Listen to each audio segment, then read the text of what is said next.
Awesome. Yeah. All right. What is light pollution? What is light pollution?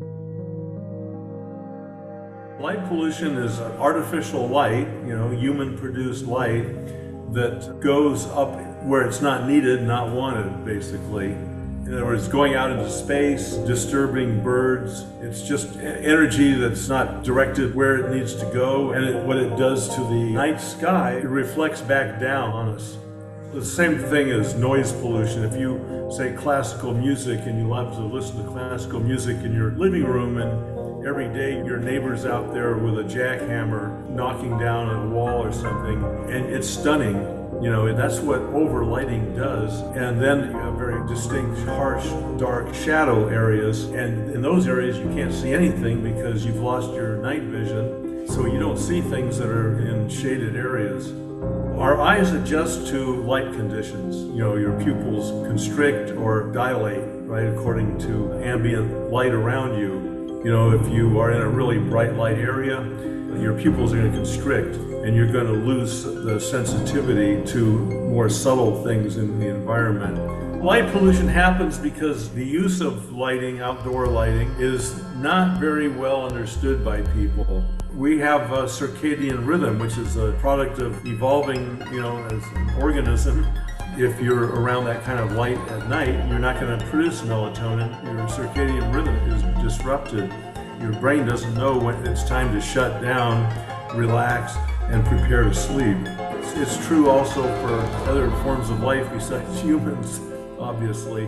Pollinators, for example, about 60% of the pollination of flowers and fruit, crops, and so on happens at night.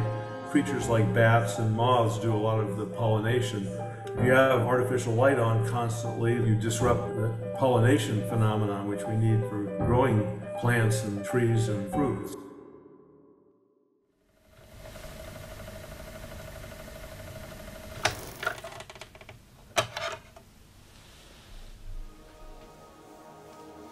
I'm a landscape photographer. I've been photographing for about 20 years now.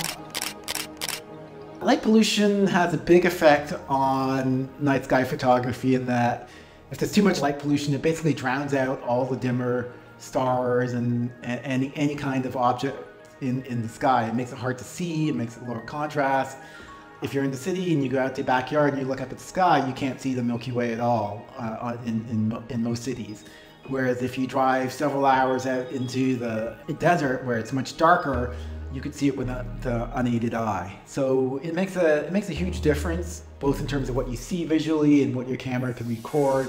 If you don't share pictures, people would never know. Like I grew up in the city, I would have never known that you could see the Milky Way unless I'd seen pictures of it.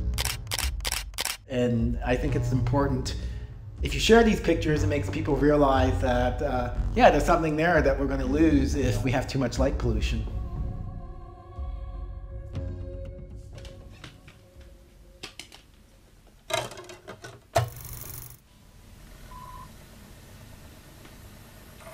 I think it's enormously meaningful. The night sky has always been associated with all kinds of ways people get meanings. I'm fascinated by the perspective that people can get. I mean, for myself, let's say I had a rough week or, overworked or something, and then I'm looking at a galaxy, and the photons from that galaxy have traveled millions of miles, and they end up going through the optical train of my telescope, bouncing off a mirror and winding up, hitting my retina where I can perceive it.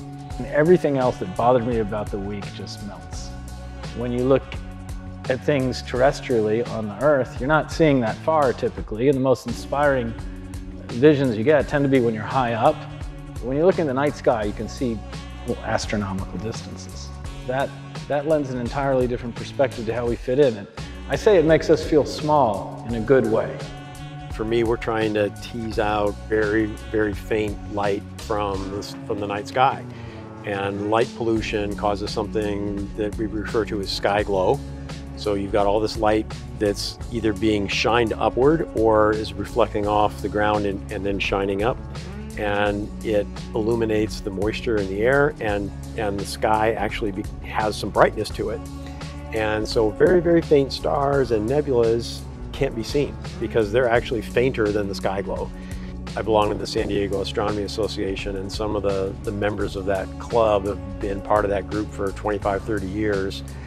They have an observing site out in the desert that's been around since the mid-70s, and they complain a lot about how much things have changed in the last 25, 30 years and how much things have gotten brighter.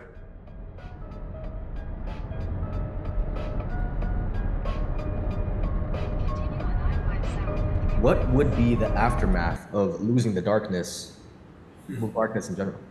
Your question is interesting because it's like someone who's already lost something asking what happens if we lose it. It's already lost, you know, where you live. The question is, are we going to get it back? Are we going to continue to see people's health negatively affected by light pollution, by, you know, having an unhealthy environment? It's a part that people often aren't aware of. That's the thing about it. It's actually a lot easier to cure than other kinds of pollution.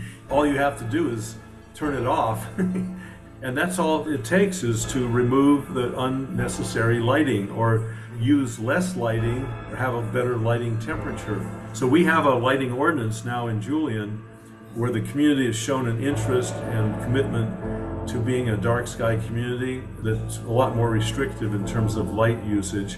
But you know, the main thing isn't having an ordinance, it's having people be conscious of the effects and insisting on having better lighting in their communities.